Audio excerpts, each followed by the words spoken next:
하나님 말씀 느헤미야 2장 1절에서 10절 말씀입니다. 아닥사스다 왕 제20년 니산월에 왕 앞에 포도주가 있기로 내가 그 포도주를 왕에게 드렸는데 이전에는 내가 왕 앞에서 수심이 없었더니 왕이 내게 이르시되 네가 병이 없거늘 어찌하여 얼굴에 수심이 있느냐 이는 필연 내 마음에 근심이 있음이로다 하더라. 그때에 내가 크게 두려워하여 왕께 대답하되 왕은 만세 술을 하옵소서.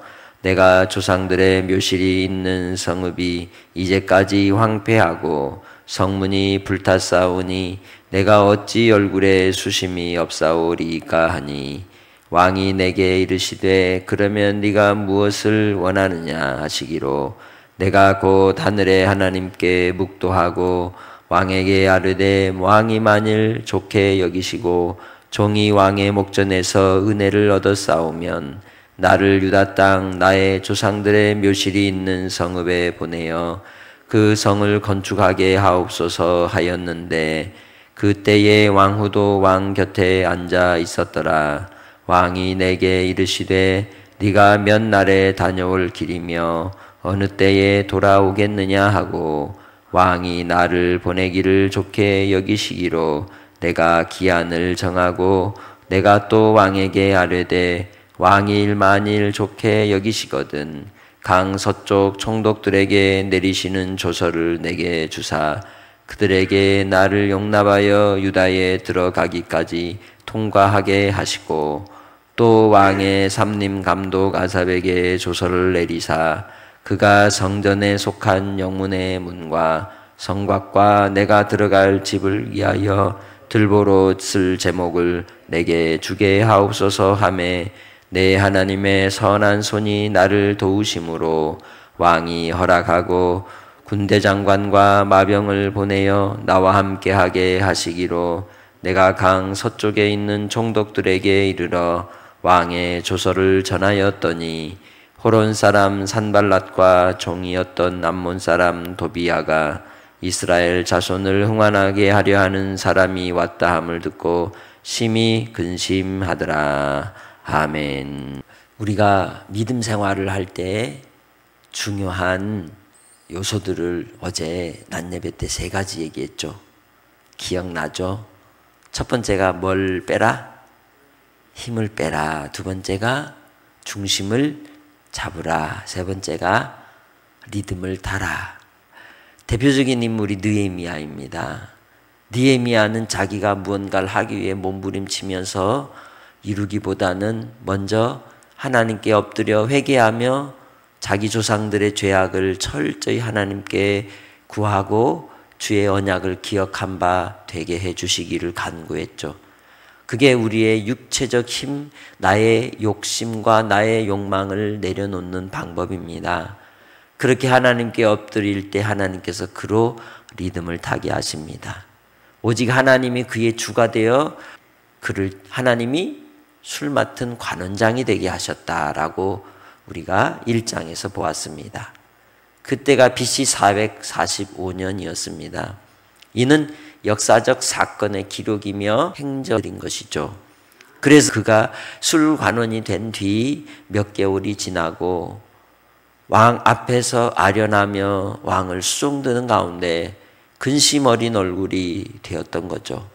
금식도 했겠다. 또 민족의 아픔을 품에 안고 기도하는 가운데 그의 마음이 기쁘지 않으니 왕이나 왕비가 볼 때에도 그의 얼굴에 수심이 가득했던 것이죠. 그 정도로 느헤미야는 왕에게 신임을 받았던 위치에 있는 사람이었던 겁니다. 믿지 않는 사람이든 믿는 사람이든 어디에든 상관없이 그리스도인은 그 있는 곳에서 신뢰를 줄 만한 사람인 것입니다. 나의 삶은 과연 내 일상의 삶에 내 직장과 내 일터와 또 이웃과의 관계 속에서 믿음을 떠나서라도 정말 믿어온 사람인가? 그 사람의 이름만 대도 그 사람 믿을만해 라고 말할 만한 사람인가? 느헤미야는 그랬다는 것이죠. 그러기에 아닥사스다 왕이 페르시아 제국의 일인자임에도 불구하고 그의 근심과 수심을 들어줄 마음을 갖게 되었던 겁니다. 다른 한편으로 이야기하면 하나님께서 느헤미야가 자신의 힘을 빼고 하나님을 의지하여 하나님께 간구할 때 주께서 그로 길을 열어 인도해 주시는 선한 파도 타기가 시작되는 것을 우리는 보게 되는 것이죠. 하나님께서 그에게 징조를 보이셨는데 그게 바로 술관원이 된 겁니다. 그리고 술관원이 된 것으로 끝나지 않고 그가 하나님께서 부르신 자리에서 성실하게 최선을 다할 때 하나님은 길을 열어주셨는데 그것이 바로 그의 얼굴에 근심이 가득한 모습을 통해 자기 민족을 다시금 세우는 일을 위하여 쓰임받도록 허락하여 주신 것입니다.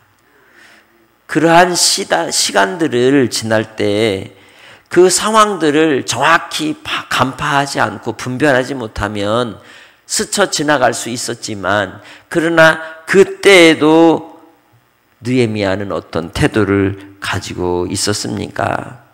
2절 말씀을 보면 네가 병이 없는데 왜 어찌 얼굴에 수심이 있느냐라고 왕이 물을 때 그에 대하여 느헤미야는 내가 크게 뭐 했다고 얘기해요? 두려워했다라고 얘기하죠. 그 의미는 두 가지 의미가 있겠죠. 혹 자기가 이 일로 인하여 죽을 수도 있다는, 오해를 사서 죽을 수도 있다는 두려움일 수도 있지만 다른 한편으로는 하나님께서 일하시는구나 하는 깨달음이 오는 겁니다. 우리도 일상의 삶을 살다 보면 내 마음에 간절한 기도의 제목을 놓고 간구하며 기도할 때 마치 엘리야가 하나님 앞에 엎드려 기도할 때 조각구름으로 하나님께서 큰 비를 보여주신 것처럼 나의 삶의 징조를 보이신다는 거죠. 느헤미야가 아닥사스다 왕이 자기에게 묻는 그 질문을 통해서 그는 그 마음에 큰 두려움이 왔는데 그것은 하나님이 간섭하고 계신다는 증거를 발견한 겁니다. 보통은 임금님이 함부로 묻겠습니까? 묻지 않는 겁니다. 개인적인 사석에서의 할 만한 얘기들을 하지 않는다는 거죠. 그럼에도 불구하고 하나님께서 왕의 눈을 열어 느헤미야의 형편을 살피게 하신 것입니다. 그래서 그가 하나님 아버지의 그 은총임을 알게 되면서 뭐라고 이야기합니까? 왕은 만세수를 하옵소서. 내 조상들의 묘실이 있는 성읍이 이제까지 황폐하고 성문이 불탔사오니 내가 어찌 얼굴에 수심이 없사오리까? 라고 고백을 하는 겁니다. 자기 민족의 아픔을 이야기하는 거죠. 이때는 하나님께서 하나님의 일을 이루기 위하여 시작하시구나 하고 하나님의 역사에 뛰어올라 하나님이 하시는 일에 날개에 리듬을 타고 있는 모습을 보게 되는 거죠. 그때 왕이 말하기를 그럼 네가 무엇을 원하느냐 하시기로. 이 얼마나 놀라운 하나님의 응답입니까? 하나님께서 일하시도록 하기 위하여 왕의 입을 열어 그 길을 준비시켜 주시는 겁니다. 그러기에 하나님 앞에서 믿음으로 주의 뜻을 이루는 일에 쓰임 받으려면 항상 깨어 있어야 되는 거죠. 기도해야 하는 겁니다. 말씀을 붙들어야 하는 겁니다. 언약을 따라 순종하며 믿음으로 살아갈 때 하나님은 길을 열어 인도하시고 이끄시는 줄 믿습니다. 우리가 가는 게 아니라 하나님이 행하시는 겁니다. 다만 우리는 그 하나님이 행하시는 일에 쓰임받는 도구로 주께 우리 자신을 드리며 순종할 뿐인 것입니다. 그래서 바로 내게 무엇 하기를 원하느냐 할 때에 느헤미야는 하늘의 하나님께 뭐 했다? 묵도했다는 거죠. 거기서 하나님 하고 부를 수 있겠어요? 그러니 마음으로 하나님을 바라고 기도하며 하나님의 뜻을 전하는 거죠.